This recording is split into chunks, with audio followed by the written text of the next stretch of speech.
Ndewo ụmụnne m na ụmụnna m. Aha nka bụkwa Maazị Ifeanyị Chukwuobu. Anyị ka nọkwa n'ihe onyonyo nke a na-akpọ Ihe TV, ebe anyị na-ewetara ụnụ nkụzi tọrọ atọ. Nke bụ eziokwu bụ na ọtụtụ n'ime anyị nwere ike ịsụ asụsụ Igbo nke ọma, mana ole n'ime anyị nwere ike ide asụsụ Igbo nke ọma.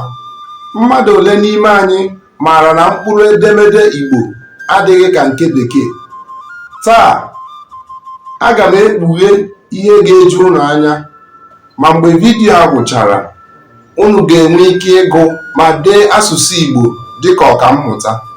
N'ezie, ọ bụ na ihe na-emetụla gị n'ihi na ị nweghị ike ide okwu Igbo nke ọma, vidiyo a bụ maka gị.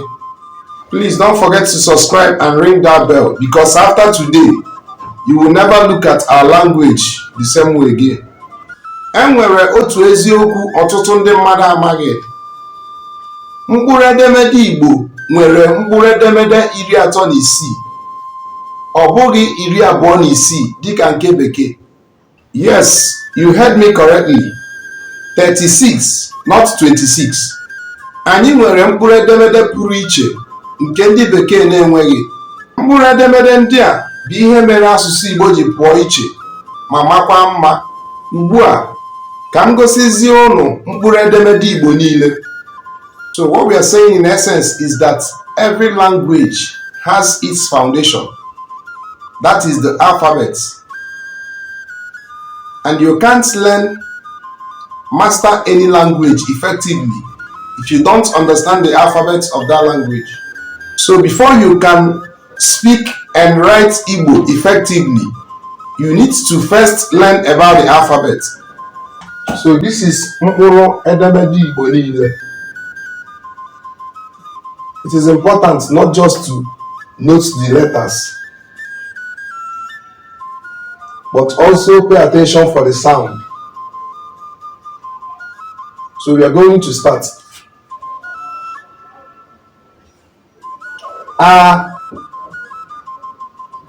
B, Ch, D,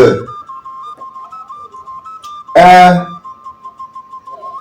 F, G, B, R, B,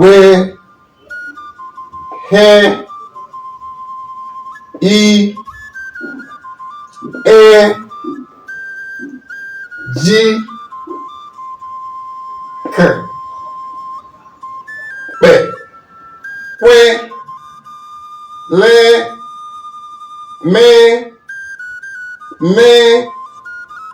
N, W, N, O, A, P, R, S, Sh, T, U, O, V, W, Y, Z. Nke a bụ mkpụrụ edemede Igbo zuru oke.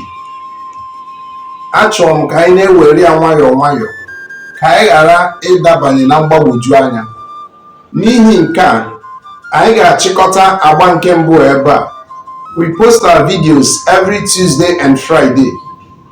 Please don't forget to subscribe, share, like and comment. See you on Friday.